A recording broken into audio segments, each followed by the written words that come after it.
Salam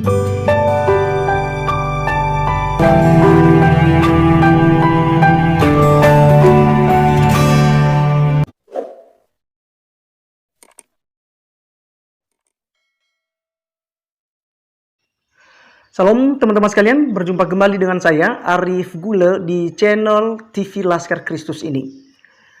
Pada kesempatan kali ini teman-teman sekalian, kita akan membahas satu status yang dibuat oleh salah seorang ustadz di media sosial, khususnya di akun Facebooknya, di mana teman-teman sekalian di sana ya disampaikannya bahwasannya Bapak Muhammad Kece tidak seharusnya digiring opini dan dituduhkan sebagai seorang penista agama Islam. Kenapa demikian teman-teman sekalian? Dia memberikan beberapa alasan bahwa Muhammad Kece tidaklah menistakan agama Islam. Sebab apa yang dilakukan oleh Muhammad Kece selain dari monolog ya dia menyampaikannya di akun YouTube-nya, dia juga membuka link, artinya memberikan kesempatan bagi para ulama atau umat muslim untuk berargumen ya ataupun berdiskusi membantah apa yang disampaikannya ketika dia berkata dia ya menemukan ayat di dalam Al-Qur'an bahwa Muhammad itu dikerumuni dengan jin dan ditambahkannya bahwa Muhammad tidak ada ayatnya masuk surga. Nah, jadi teman-teman sekalian, menurut salah seorang ustadz ini namanya Ustadz Miftah, seharusnya itu dibantah secara argumen dan dalil sekaligus data-data ayat suci Al-Quran.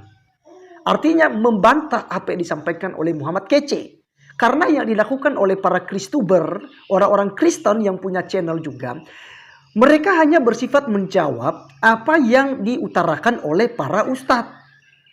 Misalnya, Yesus bukan Tuhan, Yesus tidak disalib. Nah, orang-orang Kristen mereaction ini dengan cara apa?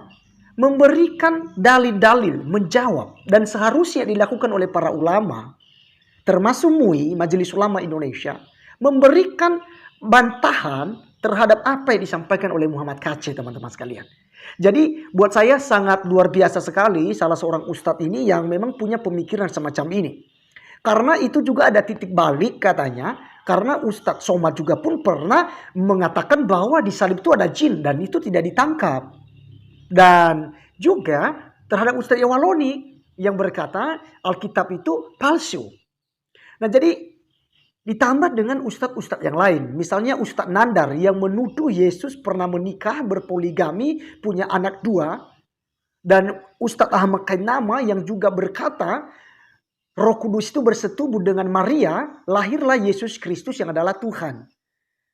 Dan juga dengan berbagai macam tuduhan-tuduhan terhadap orang Kristen. Nah, sekarang orang Kristen tidak melapor, orang Kristen juga tidak demo sana sini ya. Tapi mereka akan menjawab sesuai dengan dalil-dalil kitab suci mereka. Nah, ini yang disampaikan oleh Ustadz Miftah. Jadi sekali lagi seharusnya menurut Ustadz ini Muhammad Kece tidaklah dianggap sebagai penista agama, tidak dianggap sebagai pelecehan agama tertentu. Karena apa? Apa yang disampaikannya ada ayatnya. Dan sangat menarik teman-teman sekalian karena itu ada ayatnya. Nanti kita akan baca secara bersama-sama. Ya, kita akan dengarkan secara bersama-sama. Ya, ternyata ada ayatnya Muhammad dekat dan dikerumuni dengan jin. Oke, jadi supaya jelasnya teman-teman sekalian, mari kita langsung saja untuk melihat videonya agar kita tidak gagal paham. Ya, kiranya hal ini menjadi informasi terbaru buat kita. Dan harapan saya kepada para mu'alaf juga tonton hal ini. Dengarkan apa yang disampaikan oleh ustadz yang notabene-nya Islam sejak kecil. Bukan kalian itu ustadz-ustadz karbitan.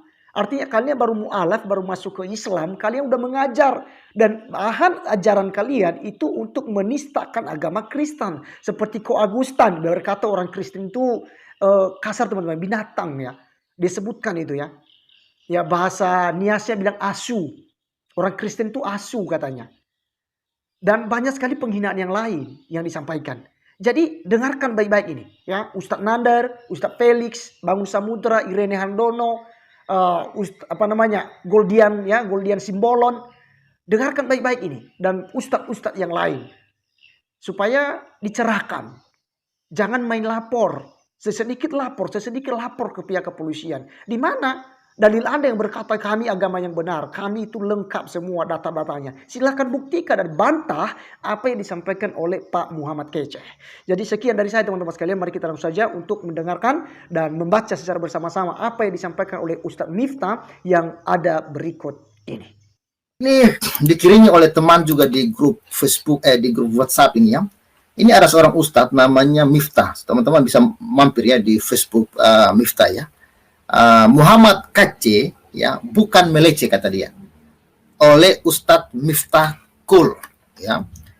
Ya, perbedaan memang kerap ada dalam kehidupan kita, apalagi perbedaan dalam agama atau ideologi. Allah SWT berfirman.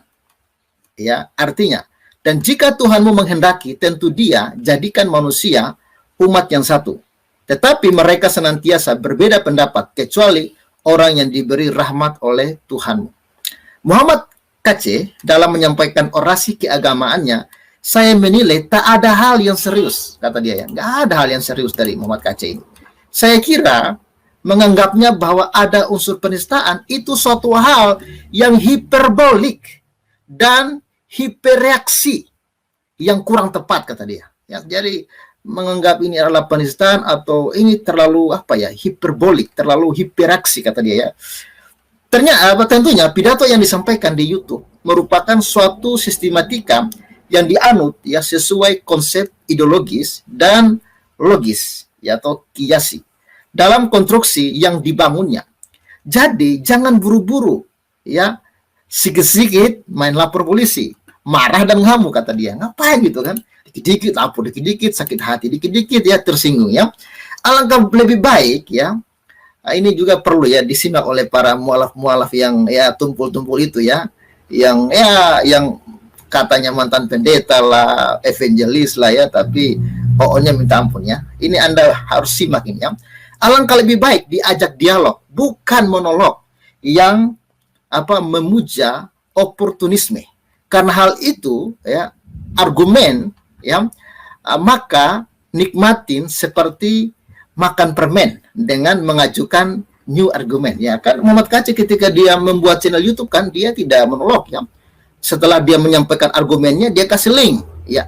Siapapun mau masuk mau kasih tanggapan, bantahan silakan ya. Itu yang dilakukan oleh Muhammad Kece ya. Seharusnya teman-teman ini ya kalau berani ya tantang Muhammad Kece dengan dalil-dalil dan argumen Anda gitu kan. Jika tidak ada kesepakatan, maka yang ada adalah mufakat untuk saling menerima perbedaan, bukan melebarkannya. Yang penting sabar, karena orang sabar ya pantatnya lebar, kata dia ya. Jadi ketika nggak ada yang bisa membantah Muhammad Kece ya sudah terima aja gitu loh. Ya kalau memang Anda nggak terima dengan pernyataan Muhammad Kece, bantah dia dengan argumenmu. Tapi kalau Anda tidak membantah dia, berarti ya sudah terima aja gitu ya kira-kira ya. Saya biasa saja ya membaca keterangan dari Muhammad Kece. Ada benarnya yang ia sampaikan, kata dia. Ada benarnya yang ia sampaikan. Dan ada pula perbedaan menurut saya. Tapi saya menerimanya dengan lapang dada, selapang tanah lapang. Wah, ini menarik ya. Jadi ya, dia bisa menerima ya. Walaupun ada perbedaan, tapi dia bisa menerima apa yang dikatakan oleh Muhammad Kece. Ada beberapa catatan menarik perihal Muhammad Kece, kata dia. Yang pertama, perihal Nabi Muhammad SAW dikerubungi jin dan pendusta. Nah, ini ya. Ini sesuatu yang sesuai. Ya, teman-teman ya. Ini sesuatu yang sesuai dengan Al-Quran surat Al-Ahqaf ayat 29. Nah, ini menurut Ustadz Miftah ya. Dan ya ini bunyi ayatnya. Dan dalam kurung tutup kurung ya, ingatlah ketika kami ya hadapkan kepadamu dalam kurung Muhammad tutup kurung serombongan jin yang mendengarkan dalam kurung bacaan dalam tutup kurung Al-Quran, maka ketika mereka menghadiri dalam kurung pembacaan tutup kurungnya, mereka berkata, diamlah kamu untuk mendengarkannya, tutup kurungnya. Maka ketika telah selesai, mereka kembali kepada kaumnya untuk memberi peringatan. Ya, jadi ketika kami hadapkan kepadamu Muhammad, ya seorang jin yang mendengarkan bacaan Al-Quran. Maka ketika mereka menghadiri pembacaannya, ya mereka berkata, diamlah kamu untuk mendengarkannya. Oh, jadi ceritanya jin-jin ini mendengarkan, ya. Maka ketika telah selesai, mereka kembali kepada kaumnya untuk memberi peringatan. Jadi ketika mereka mendengarkan bacaan Quran itu, ya maka jin-jin ini akan kembali ke kaumnya untuk memberi peringatan. Kira-kira begitu. Di dalam hadis dijelaskan lagi, Imam Bukhari meriwayatkan Abdullah ibnu Mas'ud RA mengisahkan bahwa Nabi Muhammad SAW pernah mengatakan kepada para sahabat di Mekah, barang siapa di antara kalian mau melihat jin, ya ini hadis, ya, barang siapa di antara kalian mau melihat jin, maka ia harus datang bersamaku malam ini. Ya, jadi secara tidak langsung jin ada kedekatan dengan Nabi. Ya, jadi kalian yang mau lihat jin, ya intinya, ya, maka ia harus datang bersamaku malam ini. Malam itu tidak ada seorang pun sahabat yang datang kecuali Ibnu Mas'ud. Nabi SAW dan Ibnu Mas'ud lalu mendatangi sebuah bukit yang tinggi di Mekah. Rasulullah kemudian membuat lingkaran dengan kakinya untukku dan menyarankan kepadaku untuk tetap duduk dalam lingkaran itu. Selain itu, Nabi SAW mulai membaca Al-Quran. Tiba-tiba, sekelompok besar jin datang mengurubungi Nabi. Nah, jadi teman-teman, luar biasa, ya. Ada dalilnya sebenarnya. Dan ini perlu disimak, ya, oleh teman-teman supaya jangan mudah tersinggung. Padahal dalilnya ada dalam hadis maupun Quran, gitu, ya, kira-kira, ya. Memang fakta bahwa pendusta itu memang ada di sekeliling Nabi. Gak ubahnya seperti kehidupan kita yang dikelilingi oleh orang-orang yang bermulut manis walaupun rasanya belum tentu manis, ya, menggunting dalam lipatan, lain lubuk, lain ikannya dan lain-lain. Mereka di masa Nabi disebut kaum munafik yang cukup, ya, merepotkan Nabi kala itu, sampai-sampai di dalam Al-Quran disebut, ya, surat Al-Munafikun. Saya baru tahu, ya, Al-Munafikun, ya, dalam Al-Quran, ya. Oke. Ini yang kedua, ini perihal kitab kuning, sobat, ya. Kitab kuning yang diajarkan di pesantren, ya. Kitab kuning yang diajarkan di pesantren memicu paham radikalisme atau intoleran. Wow. Ya, ini luar biasa. Ini pernyataan dari Ustadz, ya. Ya, jadi Muhammad KC pernah berkata bahwa di pesantren, ya, kitab kuning ini pemicu paham radikalisme atau intoleran. Bagaimana pandangan dari Ustadz Miftah ini? Pandangan seperti ini juga nggak salah, kata dia. Karena potensial yang bikin sial memang ada, walaupun tak semua. Tapi ini sungguh berbahaya. Saya malah bersyukur dengan ungkapan Muhammad KC ini, kata dia. Jadi dia bersyukur, ya, dengan ungkapan Muhammad KC ini. Jadi umat Islam terbantu dengan berita ini. Karena memang ada kelompok ekstremis Wahabiyah yang melakukan infiltrasi terhadap kitab-kitab kuning para ulama dahulu. Wow, ini menarik, ya. Ya, jadi kaum Wahabiyah ini, ya, sering melakukan salah arti, ya, kira-kira, atau menafsirkan secara berbeda, ya, tentang kitab kuning para ulama dahulu. Dari mulai melakukan tahrif, ya, penyelewengan naskah kitab, merubah isi kitab tersebut. Ini salah satu contoh, katanya. Ini salah satu contoh kitab tafsir Hasyiah As-Sawi ala tafsir Jalalain karya Syekh Ahmad As-Sawi ketika menafsirkan surat Fatir ayat 7 yang pernah ditafsir oleh kelompok radikalis. Artinya, dikatakan ayat ini, ya, diturunkan berkaitan dengan kaum Khawarij. Mereka adalah orang-orang yang mendistorsi penafsiran Al-Quran dan Sunnah. Mereka menghalalkan darah dan harta benda orang yang tak sejalan dengan mereka. Sebagaimana yang dapat disaksikan sekarang ini tentang pandangan suatu teori mereka. Mereka adalah kelompok yang berada di negeri Hijaz yang disebut dengan aliran Wahabiyah. Mereka mengira bahwa diri mereka adalah orang-orang yang terkemuka. Padahal mereka adalah para pendusta.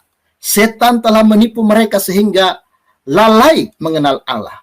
Mereka adalah golongan setan, dan sungguh golongan setan itu orang-orang yang merugi. Kita berdoa kepada Allah yang Maha Mulia, semoga menghancurkan tatanan mereka. Naskah di atas sempat dihilangkan oleh kelompok radikalis dalam cetakan baru yang berbahaya, ya, yang berbahaya sekali untuk generasi kita jika kebenaran ini dihilangkan. Asas penafsiran tunggal, ya, merasa paling benar inilah doktrin tunggal yang menyusup dalam kitab-kitab. Logikanya, jika paham suka mengkafirkan, menyesatkan, diajarkan oleh ulama mereka, ketika mereka membuat kitab, tentunya isi kitab tersebut tak akan jauh dari, ya, bernafaskan radikalisme dan manipulasi agama. Belum lagi bertakiyah kitab karya ulama dahulu yang dilakukan oleh kelompok radikalis sesuai kepentingan ajaran ekstrim yang disampaikan oleh para ulama mereka, sehingga generasi sekarang malah manut saja dengan guru mereka karena salah, ya, pengajian lebih berbahaya daripada salah gajian, ya. Jadi menurut dia ini menarik. Justru ini dia bersyukur, ya, dengan Muhammad KC mengungkapkan, justru ini menjadi input, masukan untuk benar-benar meneliti, kira-kira begitu. Lalu ucapan Assalamualaikum warahmatullahi wabarakatuh dan Amhadu Yesus hira bila, ya, bila lamin, ya. Sorry ya kalau saya salah baca, ya, karena saya tidak terlalu paham, ya. Letak kesalahannya di mana ketika Muhammad KC mengatakan Assalamualaikum warahmatullahi Yesus itu, ya. Oke. Ketika ia meyakini iman Kristiani, ini hanyalah semata-mata bahasa Arab yang diterjemahkan dari bahasa Indonesia, misalnya. Segala puji bagi Yesus Tuhan semesta alam, dan keselamatan atas kamu dan rahmat Yesus dan keberkatannya. Karena dalam pandangan Kristiani sering disebut Tuhan Yesus. Jadi ini hanya masalah bahasa Arab. Jadi seolah-olah bahasa Arab itu sudah menjadi milik mereka. Padahal kalau diartikan ke dalam bahasa Indonesia, kita juga sering mengatakan ini, ya, sering mengatakan segala puji bagi Yesus, Tuhan semesta alam, dan keselamatan atas kamu dan rahmat Yesus dan keberkatannya. Kita kan sering juga ini, ya. Oke. Berbeda pula dalam iman Islam, ucapan alhamdulillah dan assalamualaikum warahmatullahi, ya, warahmatullah memiliki potensi mendapatkan pahala dan sunnah untuk dilakukan. Menukar kalimat ini dengan keyakinan pada iman lain, jika mengedepankan asas saling menghargai, tidaklah merusak makna yang terkandung di dalamnya. Karena ini memang murni berbahasa Arab. Ya. Ini hanya masalah bahasa saja ribut, kira-kira begitu, ya. Seharusnya kita umat Islam sudah dewasa menyikapi perbedaan ini. Bukankah Somad pernah mengatakan di salib ada jin kafir? Dan Yahya Waloni juga menyebutkan Yesus Nabi gagal. Tapi sampai hari ini mereka tak kunjung ditangkap. Aman-aman aja mereka. Ya, kecuali si Waloni sudah ditangkap kemarin, ya.